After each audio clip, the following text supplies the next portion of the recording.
Hi, everyone, and welcome to the Season 3 premiere of the Amplify Horse Racing Hangouts. I'm your guys' host, Anise Montpleasure. If you've never seen this before, if you've never heard of Amplify, Amplify Horse Racing is a 501c3 nonprofit organization working to get youth and young adults interested in the thoroughbred industry and introduced to careers. So if you've never watched the Horse Racing Hangouts, this is our monthly virtual show that we do live streamed over our social media channels to talk about careers in the thoroughbred industry. What goes into some of these careers? What does it take to reach those points? So if you've watched the last two seasons, you've seen that we've had people from a variety of professions on, everything from the veterinary field to journalism and history and media, benevolence, trainers, everything. But this season, we are focusing in on something, a little more specific, I'll say, because you have to get into the industry, you have to find a job. And some of the jobs that you're going to find are the most in-demand jobs. There are jobs out there that are in high demand at the moment. So this season, we're going to talk about, our whole theme is how to, focusing in on those in-demand jobs. So what jobs are in demand? What skills do you need to get one of those jobs? What do you need to do job-wise to work your way up to that point? And then maybe what are some of the things that you can aspire and work towards beyond that? So our theme for tonight is all about grooms. What is a groom? So essentially, a groom is the closest caretaker of a horse. That is the person that is going to be with a horse or multiple horses. And we're going to talk about, what farm grooms do versus sales grooms, racetrack grooms, because it's all a little bit different. But they are the people who are feeding, directly caring for and grooming, monitoring the health of the horses under their care. So we have some amazing guests with us tonight. But for those who've watched before, you know that I like to give some announcements. So I had a few people reach out to me about the website being down this last week. It is live again. Whew, thank goodness. And one of the things that people were trying to get to the website for was to apply for our mentorship program. So Amplify Horse Racing offers a mentorship program that pairs young adults with industry professionals to teach you more about careers in the industry, get you more involved, give you some of those connections and experiences that you're going to need to pursue a job or career. So head to the website and apply today. And without further ado, I would like to bring our speakers to the scene. So I'm going to introduce Paco Francisco Macias, who works at Stonerside Farm in Lexington. And then tonight we have Karina and Agustin Diego, who work for Brookdale Sales, Valley High Show Stables, and trainer Keith DeSormo when he's based in Kentucky. So you guys certainly do a lot, and we'll be able to talk about a lot of different aspects of the industry. So welcome, guys. Hi, nice to meet you guys. And Karina and Agustin, are you close to Lexington? Or are you close to we actually live locally in Lexington. Cool. And I saw you guys setting up your backdrop, but just explain to our audience who might not know what those are hanging on the wall. Well, we have no decoration in our office, so we went and tried to put a few things up, but we have, let's see if you can see them. We have both the Grooms vest from the Kentucky Derby for my boy Jack. We have the qualifying Breeders' Cup towel for Roy H. And then 2 stakes winning saddle towels for Miss Southern Miss and Decked Out. So we have a lot more of those to go to put up today, but we figured we'd try to get a couple up for some people to see at least. But we haven't gotten through all of them. But they are the saddle towels that you get after a race. Usually if your trainer or the owner doesn't want them, they tend to give them to the groom and you can take them home as a souvenir. So it's a great kind of feel-good gift at the end of your race when your horse does well. So yeah, we have a couple up on the wall. Definitely something to be proud of. And I'd love to as we get further on in the episode, I really do want you guys to talk about, especially the Kentucky Derby stories and some of the big horses that you've worked with, because it's got to be very special to have a horse that you form a special connection with and then bring them to a big event like that. But Francisco, I know where you're at, but tell us where you are streaming from tonight. I'm in Paris right now. I'm actually at Stoner Side's office. That is awesome. So you are right at the site of where everything happens. I kind of feel bad, like you're still at work. Yeah. Sweet. Well, we're going to dive in. And the way that I always like to start is I want for people to tell their story. So Francisco, I'm actually going to start with you. How did you become interested in the thoroughbred industry originally? Well, it wasn't really, my idea to get into it. I actually joined Stoner Side. I did a little bit of maintenance before I worked into it with horses. And, eventually I saw people working with them. I got to get a little closer. And, once you get, like you said, that connection and stuff with those animals, you kind of become a part of it. You get used to seeing them every day. And then that's when you start caring and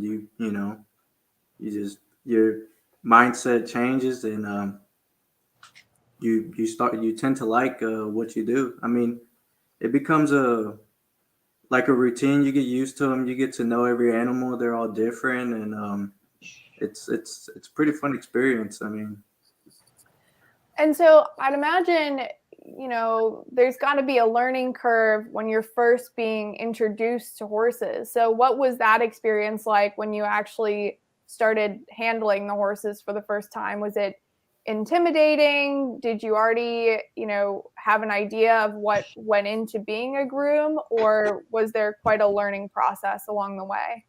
Well, my family, they kind of already worked with horses, so I've always kind of been familiar with how they were. So as soon as I got into working with them, it was all natural. I mean, you kind of get a sense of what they are and what they do. And, I think as time progresses, I think that's when you actually start to figure out what they feel emotionally. And that's when you actually really enjoy the job, is when you actually care for these animals. And it's pretty fun. I mean, not everybody can say that they handle these horses like we do, and it's really cool. I find that if if I'm talking to somebody who's not from the industry and, small talk is always like, well, what do you do? What do you do? People have this fascination when you say that you work with horses and you handle horses. We maybe start to take it for granted a little bit when you're working with them every day. But for other people, it's like, holy cow, you get to work with horses? That's so cool. So that's pretty awesome. Karina and Agustin, how did you guys get into it? No, okay. Well, sí. Pues por mis hermanos, piensas. He says a lot of his family has been in the industry. His father and uncles have all worked in the thoroughbred industry over time. And when he first came here to the United States, his brothers were the ones that got him onto the racetrack with Keep the Stormo 10 years ago. So that's how he started. I started originally working in hunter jumpers and had actually no idea or no interest actually in all of the thoroughbred industry until I came out here to Kentucky. And I had unfortunately suffered an injury during riding and could no longer ride for work. So I needed to look for work elsewhere. And the thoroughbred industry is all over Kentucky. So I got my start on a farm out here. And after that, slowly moved on to the racetrack and learning a little bit more about the industry. So that's how we got started. And what was that learning curve like for both of you guys to become a groom? Agustin, I'd imagine that with your family being involved, you kind of learn some of it naturally by observing and speaking to them. But Karina, for you, was it a big transition going from the show horse world to the thoroughbred world? It was a bit of an odd transition. I know that there was definitely a learning curve because thoroughbreds themselves tend to be a slightly higher energy horse. So it was definitely starting to learn how to handle them versus something like a warm blood who is like a big puppy dog. But it was fairly easy as long as you have the right team to kind of back you up and teach you how to do all the handling, which I had a great team with Damien and Braxton Lynch out at Royal Oak Farm. And then going on to the racetrack, I had a great team with Peter Miller, including my grooms that helped me on a daily basis kind of learn how to work with each type of horse. Because on the racetrack, there's all kinds. You have fillies, colts, mares, you have geldings, 2-year-olds to 4-year-olds. There's a huge energy difference and behavioral difference. So it definitely is a learning curve, but it's not one that's impossible. And there's definitely plenty of people willing to help you and teach you. And, that brings up a good point. And I do want to talk about, the different kinds of grooms. It's not just racetrack or it's not just farm. There's sales, and you have to learn how to handle a variety of different horses. So I think it would be great, Francisco, starting with you, what is a typical day like for you working on a farm? And I'd imagine it's slowly transitioning into your busy season, right? With it being foaling season? Yes. Right now, our plan is, in the area I'm at, we try to get these maidens and mares in fall. So, it's got quite a bit of a process. You do what you do on a regular basis, plus a couple extra things, to keep track when we send off these mares to go get them in fall. And it's just a little bit of a different routine. It all just changes kind of around this time. And for any audience members out there who are like, well, what are these people talking about? So the gestation period of a mare, a female horse, is 11 months long. So right now, the thoroughbred world is currently getting into foaling season. So mares will start foaling in January and generally start to finish up in May, or a very late mare might foal in June. But you probably want to get everything foaled between January and May, that time frame, and then breeding sheds will start to open up in February. And so, to give a bit of another piece of knowledge, all thoroughbreds turn another year old on January 1st automatically. So it doesn't matter if that horse folds in January or if they fold in May. But you don't want mares to foal early in December, because automatically, if there was a mare that foaled in December, when it hits January 1st, it's turning a year old. So what Francisco is talking about is that they're trying to get mares in foal now and are going to start foaling out mares. So what time do you get to the barn in the morning? We show up at 7 in the morning, and night watch, the crew before us, they already have fed the mares, so they're ready to get out into the field, and that gives us time to go ahead and go in there and clean everything and get everything ready for the afternoon, ready for them to come back in. And so what is turnout like every day? So we put them into groups, and depending how they want them, each one will go into their separate fields and they'll go outside. And like I said, that gives us enough time to pick out the stalls, clean everything, and just reorganize everything else that we need to do. And then do you bring them in at what time do you guys bring in during the day? Well, we tease these mares. It kind of allows us to know when they're in heat, gives us a guide of when we'll be able to send them off to, get them in fall. And when we do that, we usually try to bring them in earlier. That way we have more time throughout the day to, tease them and check them, make sure they're all how they're supposed to be. And if we don't, if everything's pretty much done, we sometimes we'll let them out a little bit later, let them enjoy the day, and when we're ready and we're ready to go, we bring them in, and they'll eat in the afternoon as well. And so it's a lot of time, spent outside for you guys. So I'd imagine to be in that job, you'd have to really like spending time outside, right? Yes, it's the majority of the time. Yeah, we're outside. Right now, Rain, snow, it doesn't matter. We're outside. Right now, it's like you better be dressing warm in Kentucky. We've had plenty of snow lately. Yeah, we had a couple of snow days. Goodness, I love snow. It's probably not the most fun when you're. I actually enjoy it. I don't. Everybody else doesn't really like it, but it makes the day a little more exciting when it just snows. That's yes. fun, I feel the same way. I mean, granted, I'm in an office job now, so I don't have the same excitement that you guys probably do of being out in it. But anyways, Karina and Agustin, so give us some insight into what a typical day is like for a groom who works on the racetrack, from the morning when you get there to through morning training, and then how that's different on a race day. Oops. Yeah. Sorry. I muted you guys. I'm sorry. Now you're live. You're good. Well, I'm starting at 4:30. Wow. I put all my hay racks to use hay racks and with kick. I put my hay racks down. I put all my horses in the wall, like.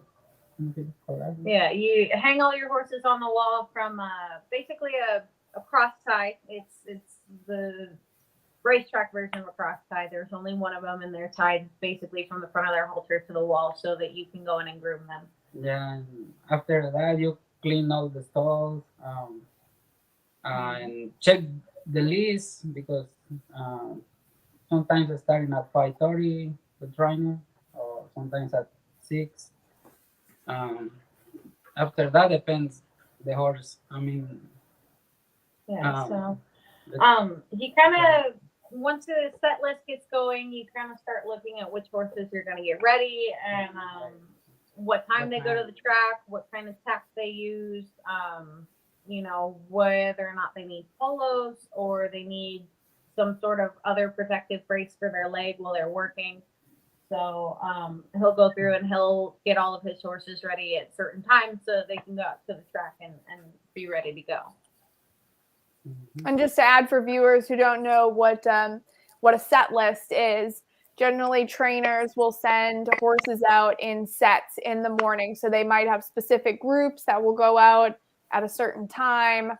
And then that helps a trainer know, well, these horses are going out at this time, so everybody has to be ready at this time. Correct? Am I explaining that right? We have like a little schedule. Yeah, it's like you said, it's a little small schedule. Yeah. So then after morning training, like what time would you say that morning training wraps up, and what is your day like after that?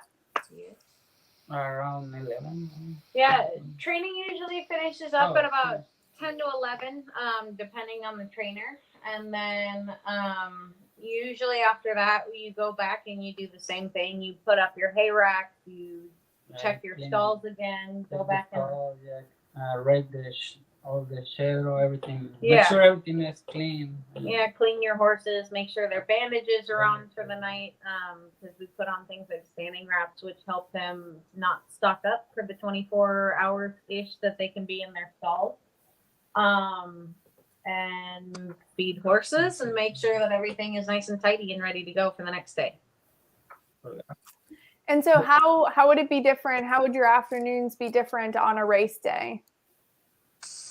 Some afternoons, if there are no races, kind of depending on the trainer, you go through and you pick stalls, check on your horses, make sure that they haven't taken any bandages off, they haven't hurt themselves in the stall, check water, check their feed and hay and everything, and usually go back through, tidy the barn up a little bit more. But on a race day, it can start as early as 12 o'clock. or 11 o'clock, depending on what racetrack you're at. And from there, you have various ways that you can get your horse ready. For some trainers, that means that at least an hour to 2 hours before the race, you start putting your horse in ice boots, or you start putting polos on them. Some people like the electric blankets that kind of have a TENS therapy that can kind of help the horses. And that depends on state as well. So there's a bunch of rules that kind of affect what trainers use to get their horses ready, and goes between trainer to trainer. Early in the morning, there are vet checks. So around 10 o'clock, usually the state vet will come through and start checking on all the horses that will be entered into the races. And you have to jog your horse for the vet and stand the horse up. They'll check their legs, they'll check their feet, they'll check kind of everything else, make sure they're healthy and ready to run. So it's a fair race. And then about okay. And then about 4 hours before your race, you have to be with your horse for what is called Lasix, which is basically a drug that helps horses that have a bit of a breathing problem open up their lungs a little bit more so that they can run and they don't hurt themselves while they're running. So it's a preventative drug that kind of helps all racehorses. Not everybody uses it, but if your horse does have it, you have to be there at least 4 hours before. And that's important. After the shot, always take the water out. Yeah. You can drink water. You can. Well, my boss, he give like a little hay, just hay, because it's not heavy like alfalfa. But there's a couple really complex steps to getting your horse ready, but Lasix is included. There's things like taking, like he said, water and feed away before you go to the race so that the horse doesn't have anything heavy in its stomach when they run. And then usually about 40 minutes before post time to an hour before post time, they'll call you for your race. You'll put polos or boots or blankets on, whatever your trainer desires for that horse. And then you go to what's called the receiving barn, where they'll start running pre-race tests. They'll take a blood test and occasionally, depending on the racetrack, a urine test, but that usually comes after. And once all the tests are ready and your numbers have been checked and your horse has been identified either by their tattoo or the chip in their neck, and they make sure that everything is ready to go and everything that is written in the program is correct for each horse, you'll go to the saddling ring and they'll go and saddle the horses, make sure they have all the tack that's correct for the race, that's stated, blinkers or not, that the saddles are the correct weight. And then once everybody's ready to go, they'll go out and they'll put the jockeys up. And from there, you pass the horse to the pony and they get ready to run. It's amazing the difference in pace between farm life and racetrack life. And Karina, I know you talked a bit about this when we talked on the phone the other day, but and I'd like for you to expand on this. It can definitely be advantageous for somebody who wants to become a groom someday to start in a place where they're getting horse handling experience that's a little bit more slow paced, we'll say, like the farm, that has more consistency. It's a bit more tranquil versus, even in your description, the racetrack is very like boom, boom, boom, boom, boom, very timed out in when you have to be in particular places, all of the details that you have to remember, which, Francisco, I'm sure you guys have a ton to remember with the mares that you work with too, but it's just different. So describe that, just your advice for somebody who's maybe gaining some of that beginner horse handling experience. Right. So I myself, in order to start on the racetrack, and Augustine included, though his time doing the position was much shorter, started in a hot walking position, which is the basic horse handling position on the racetrack. So a hot walker, what you do, what your typical day-to-day job is to get the horses when they come back from the track, and you start to walk them out. You hold them for their baths, you hold them sometimes for vet checks or for the farrier, depending on the trainer. But your job is to make sure that that horse walks out the correct amount of time after they've worked out, so that they don't start to get muscle cramps and certain things like that. But it is a great introductory position to learn different ways to handle the horses, different ways to walk the horses. Some things like colts may require a lip chain because at 2 to 4 years old, they can be a little bit more aggressive as they're going through puberty and things like that, versus fillies, which technically just need a chain around the nose or a chain underneath the halter, depending on the trainer's preference or how energetic that horse can be. And that position is a great way to start learning. Lots of people are very open to questions on the racetrack, including grooms. So if you go in as a hot walker and want to learn how to groom and kind of express that either to usually your assistant or your barn foreman, you can go ahead and start learning the small pieces. And you can also start doing things like hot walking for races, which will definitely give you a very, very hands-on first look at how races run. Usually if the horse is going to be in ice boots, you show up, like I said, a couple hours earlier to help hold the horse, make sure that the groom has somebody to help him handle the horse while he's getting the horse ready. Because sometimes the horses can be a little more energetic and simply tying them to the wall doesn't work. So you need to be there to have your hands on.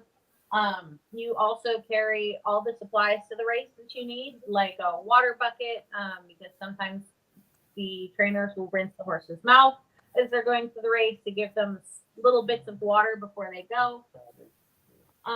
They also give them a bath sometimes before the race. Like in California, it's super hot. So we like to go ahead and take, a sponge of cold water and put it over the areas that don't have the saddle on, and the neck and the chest, to keep them nice and cool, before they run. You also carry the halter for the horse and the chain, so that once the horse is done running, whether you go back to the barn or you go to what's called the receiving barn, where they test the horses, or the test barn, where they test the horses post-race, you can be there to kind of grab the horse.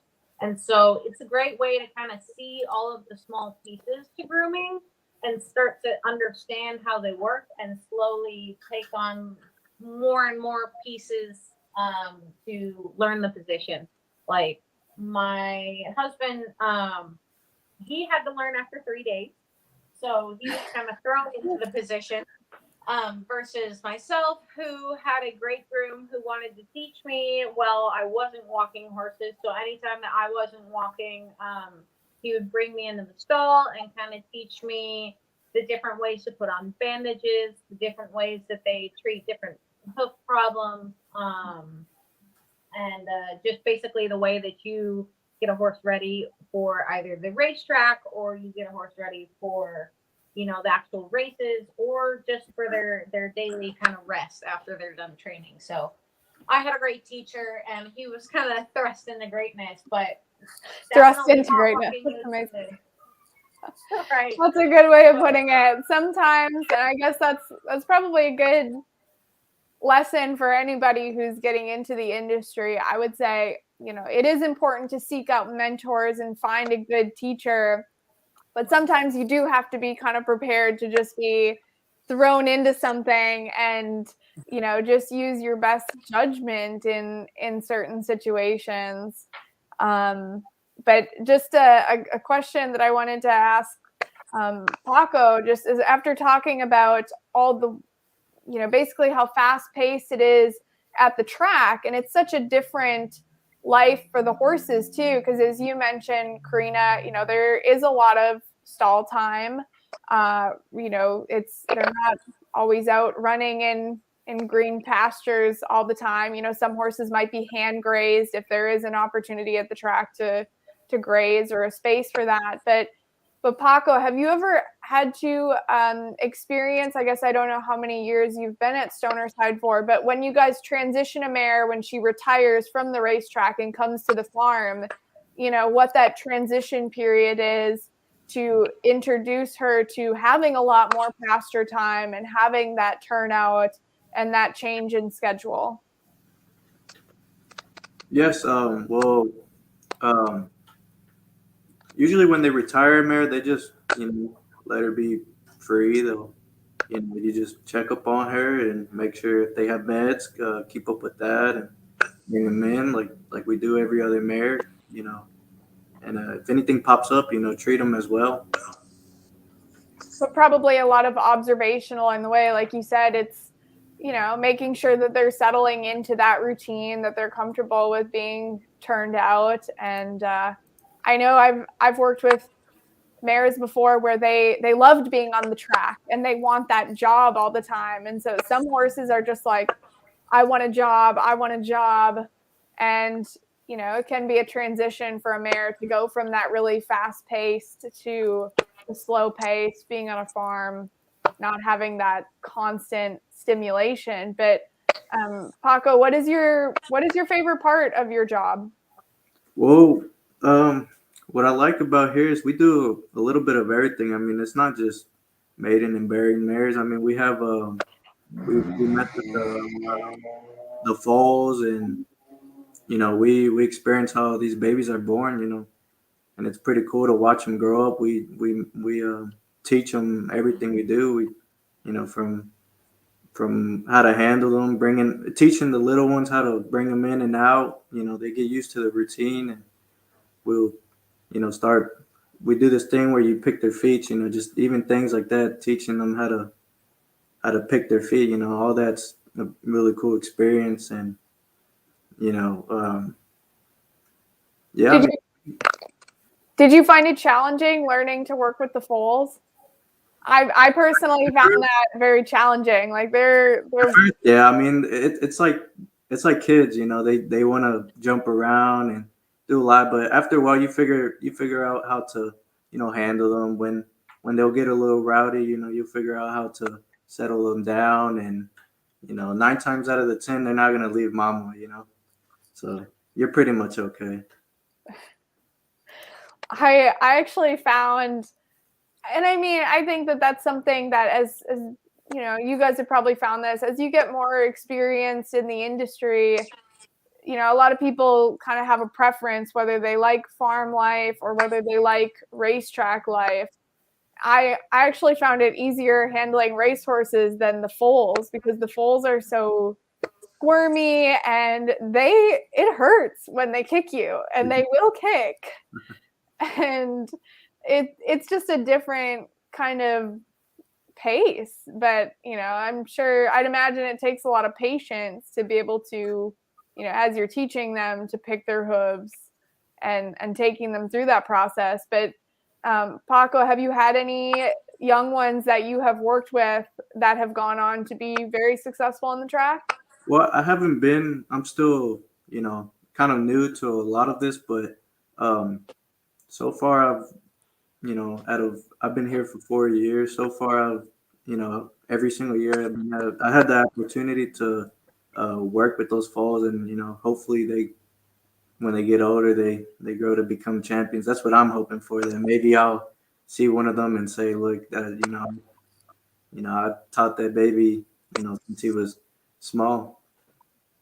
Future horse of the year eventually. Yeah, hopefully. I'm waiting for. That would be awesome. I mean, you get this connection to every single one of them. It's just something different. It's like having a pet. You see them every day, and they all have different personalities, and what they like and what they don't like, and it's just really cool. I know. I understand if you can't share names, but do you have a favorite mare? No, I can't pick between mares nor babies. I can't. And a couple of the ones I actually liked, we unfortunately sold. And, that's another part that kind of gets to you. You get attached to these mares as well. And then once they sell, you're like, oh, man, no longer here. Yeah. And that's a great point to bring up, that You know, that's another big part of it is, you know, you develop those connections and those attachments, but you also have to have the ability to say goodbye and send them off to the next person and hope that, you know, the next farm they live at loves them just as much, right? Yeah. Karina and Augustine, what are your guys' favorite parts of being a groom? Races. I like to bring my horse to the races. Yeah. It's gotta Yeah. fill you with a lot of pride as you're leading. I've only paddocked one horse. I brought one up to the paddock and she was saddled and handed her off to the pony. Yeah. But it was so like, oh my gosh, what a big moment. Yeah.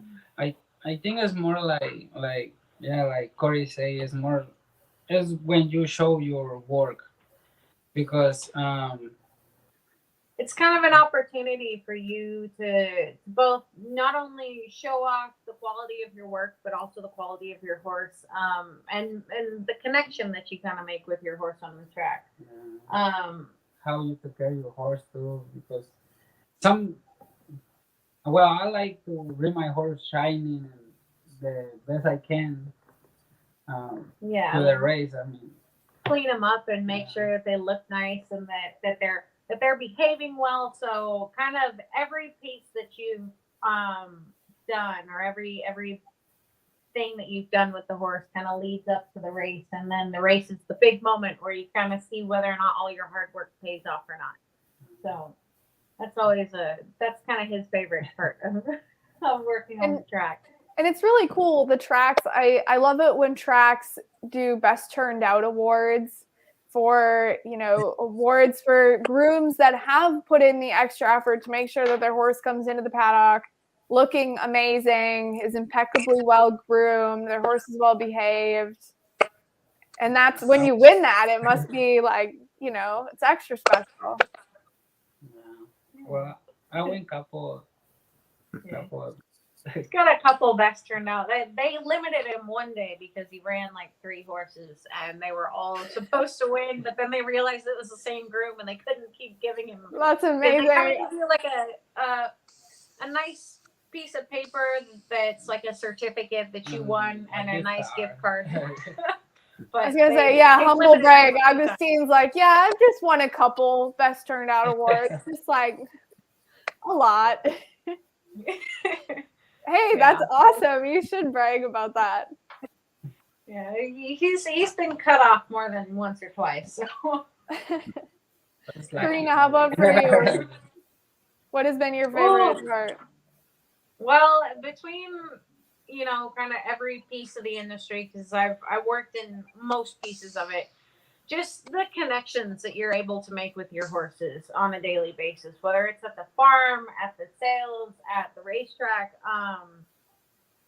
Every horse has its own personality, and your ability to kind of learn how to handle them and tap into kind of that personality that they have, learning about, you know, the little idiosyncrasies in their life, or what, you know, the habits that they have. Some horses are completely different every day. Others are complete creatures of habits. They come in, they roll, they eat their hay, they stand up and watch everything outside. But getting to learn what those personalities of the horses are and how to work with those horses, that's probably my favorite part, where you get to make those personal connections. You end up being pretty good friends with most of your horses. And like Paco had said, you know, when those horses finally do leave and they go on to a different piece of their life, it is like losing one of your best friends, because you spent so much time working with that animal and making a relationship with that animal that it gets kind of difficult to let them go.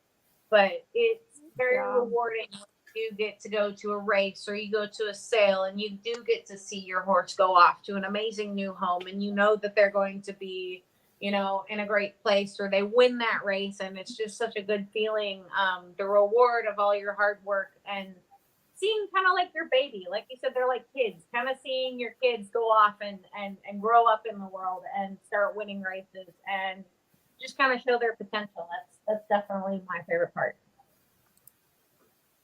And I have to ask about least favorite part too. I know that that's never fun to talk about, but I don't like selling blue skies, and I feel like if people are gonna get into this, they need to know about the good and the bad and the ups and the downs. So, Paco, what's your least favorite part of being a groom? Honestly, it's really hard to really say something that, you know, it's because every day there's something different that you're doing. It's not always, even though it's a routine, you do something different every day. Something always pops up. So there's not something that you say, oh, I don't want to do, you know. So it's pretty hard for me to say, you know, something that I've always been that type of person that, you know, it doesn't matter what it is. I'm in there. I'm there to work with everybody. You know, like I say, teamwork makes the dream work, and There you go. it's all. It's all. I mean, honestly, I don't know. I like everything. Like I said, we do a whole bunch of different things, and you know, like they're on the racetrack. We're out here on the farm in Paris. I'm not sure you've been, but you know, sometimes we drive tractors. We'll do, you know, little side jobs. Sometimes it doesn't have to do with the horses, you know. So, um, honestly, I I don't know. Maybe I'll come up with something and I'll let you know. But there's not something I don't think I would say to myself. Oh, I you know, that's That something is like. sorry, there's a tiny bit of a delay, but that's fair enough. And honestly, for audience members, like Stoner Side has to be. I would go so far as to say it is the most beautiful farm in this area. Like the rolling hills, and you guys have a covered bridge on the farm, and the way the roads just wind through the farm, and you can look down at certain points and just see like the trees winding around. Is that the Elkhorn Creek or whatever that runs through Yeah. there? Mm-hmm. It's just so beautiful. So it's hard to fault it when you have that as a workplace. But have there ever been any examples of really challenging situations that you've had to deal with? Yes, there's sometimes, you know, mares, like, you know, like regular animals, they get sick. Sometimes you have to do things extra, stay a little bit extra on some days. And, you know, even though, you know, some days you have to do other things, you'll be tired. Um, as long as well, for me, I think it's satisfying that you do as much as you can to make sure you go home and you have that thought in your head that you know you done the best that you can, and that you know that the horses are healthy because um, you tried, you know, the best work that you can. And honestly, going home and knowing you did really well, like I said, is really satisfying, and you feel good about yourself about that. That's amazing. And I feel like that's all a person can ask for in life, right? Like Yeah. to end your day with that feeling of satisfaction, like you've accomplished something, and especially to take care of an animal and to know that those animals relying on you have ended the day feeling very comfortable. And before I forget, Paco, do you work 6 days a week? I work 6 days a week. Yeah. Okay. Karina and Augustine, do you guys work 6-day weeks? It kind of depends on where you work and what job you're doing. Sometimes on the racetrack, you can work 7 days a week, 24/7. Or sometimes it's a week off or a day off per week, or a day off every 14 days. So you get one every 2 weeks. So it takes it's long, long weeks, and you know it can be very tiring. I'd imagine when you only have one day off per week, it's not a lot of time to rest, or especially if it's one day off every 14 days. Yeah. Yeah. It is. Yeah. So what would you say is your least favorite part of the job? Well, we were kind of discussing here in the background. We're pretty much in agreement with Paco that, frankly, when you work with horses, I think there aren't a lot of people that get into horses that do it because they dislike horses. So, especially in this industry, because a lot of the lives of the horses we work with are facilitated by us. There's a lot of desiring to just do right by your horse. So there's not a lot of pieces that we dislike, kind of at all, because that is more. Sorry, my dog's barking in the background. But anyway, basically doing right by your horse just means that there aren't a lot of things that truly bother you, because at the end of the day, like you said, that there is that kind of satisfaction of knowing that you've done everything in your power to make sure that that horse has the best life possible. So there really isn't a really truly bad part about working. I'd say, although personally I'll go out on a limb and say that I dislike mud. So sometimes when you're on the farm or you're working with horses at the races, that is the small piece that'll just tip you over the edge where you have to clean everything that much more. But otherwise, there really is no part that we dislike. It's truly an amazing job being able to take care of these animals and just provide for them on a daily basis. I'm gonna give you guys something to think about, and then I'm gonna do a little public announcement before we go on to this thing. But as I'm making my announcement, I want you guys to think of 3 specific action points that you would give to somebody who aspires to become a groom, whether it's on the racetrack or on the farm. So you guys sit and think about that. And while you are thinking about it, I just want to put out there that if anybody is watching and you have questions for Paco or Karina or Augustine, if you are watching this stream right now, you can comment directly on the feed and we can bring up the question and answer it live. And so I am noticing the time. We're getting to the end of the episode. So if you have questions, you're going to want to send them now, because if we get to 8 o'clock and we're done and you have a question, I'll make sure that it gets answered.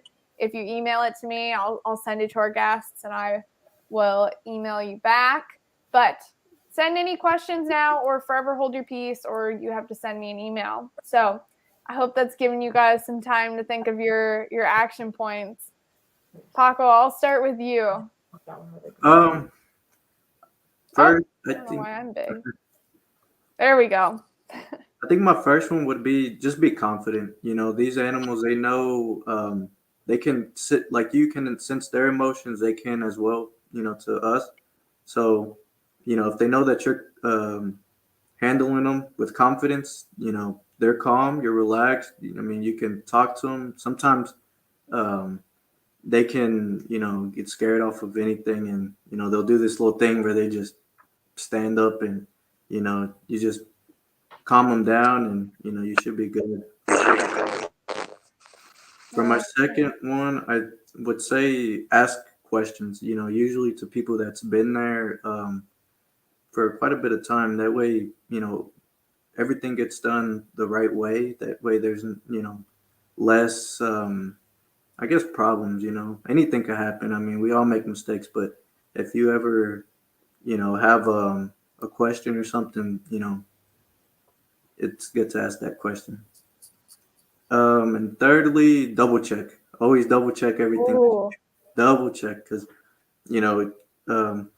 you can be sure you can turn out these horses. Well, anything could happen. Like these gates, sometimes can malfunction. Anything can happen. If you see something that's strange, go back and look, and just and that's always good for not only for you but for the horses and their health. That's a really good one. And that's kind of anything in life, right? Like you should always double check your work.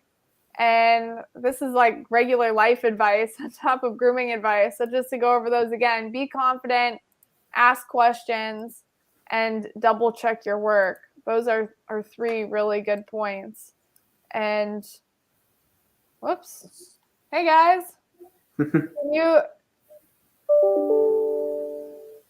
There we go. Sometimes, okay, if you guys would have seen my technical difficulties last week, there are no technical difficulties that can ever reach that point. So we're good. Okay, your guys' 3 points. What happened? Your sound is gone. There we go. Can you hear me now? Nope. Still can't hear. Oh no. I am going to pull them off for a second. And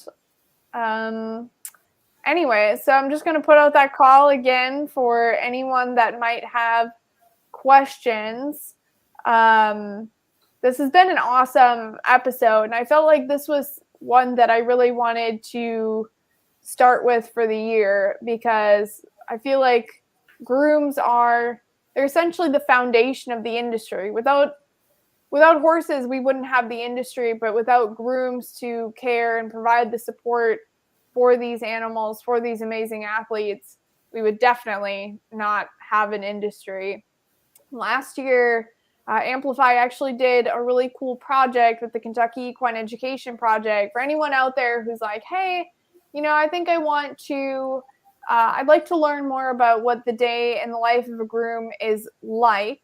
You can go over to our Instagram, and we have a video that is about the day in the life of groom Mario Cordero, who had a filly running last year in the Kentucky Oaks, a filly by the name of Maracuja, who actually went on to win a grade 1 race, which is the highest echelon of races. And so I interviewed Mario. He shared what his background was in the industry, what it takes to be a groom, and some of his best advice for somebody who wants to be in that position. And then on the day of Kentucky Oaks, I followed him from the time he got to the track to the evening to document what a full day in the life of a groom is like in that position. So you guys can head over to our Instagram at Amplify Horse Racing and watch that whole story. And I think we have Karina back with us again. Can you guys hear me now? Yes? Oh, it's still muted. Shoot. Well, okay. I'm going to have Karina and Augustine send me their 3 points, and we will share those on social media tomorrow. But I think that this is actually a good ending point. And you guys shared your piece earlier about, targeting some of those beginner jobs first. Target something like hot walking or working on a farm until you gain that horse handling experience. I think that in itself is a really important action point. But you guys have been totally awesome. I wish that we could have dove more into some of the race horses that you've worked with and what it's like, leading up a horse on a day like the Kentucky Derby, because that just has to be absolutely mind-blowing. But I would love, maybe we can follow up and do a social media post on that. I can have you do a write-up and share your experience. But guys, I think that are we going to give it one more try? Can you hear me? Oh, no. That's okay. Hey, thank you guys so much. Paco, this has been awesome. Karina, Augustine, you guys have been amazing. So don't be a stranger. Reach out, and I will see you guys soon. Thank you. Thank you. Bye. Thank you so much to our audience members tonight. Hey, we saved it until the very end to have any technical issues, so I consider that a win. This has been an awesome first episode for this season, and we hope that you will join us for the rest of this season of Amplify Horse Racing Hangouts. So check out, this is our full schedule. Today is not January 18th. It is January 25th, by the way, because we rescheduled this episode. But our next episode is going to be February 15th, talking all about yearling sales prep. So tonight we talked about what it's like to be a groom on the racetrack or on a farm. Well, yearling sales prep is something similar, but it is preparing year-old horses for sales, which you will find when you tune into that episode is a completely different environment. And there's a very special and particular way of preparing these horses for those sales. So join us on February 15th. That's another Tuesday at 7 p.m. Eastern time. Don't forget to go over to our website, and here, let me put up our banner. Info at amplifyhorseracing.org, www.amplifyhorseracing.org. You are always welcome to reach out, send us questions. I will do my best to answer them. And thank you so much for another awesome Amplify Horse Racing Hangout.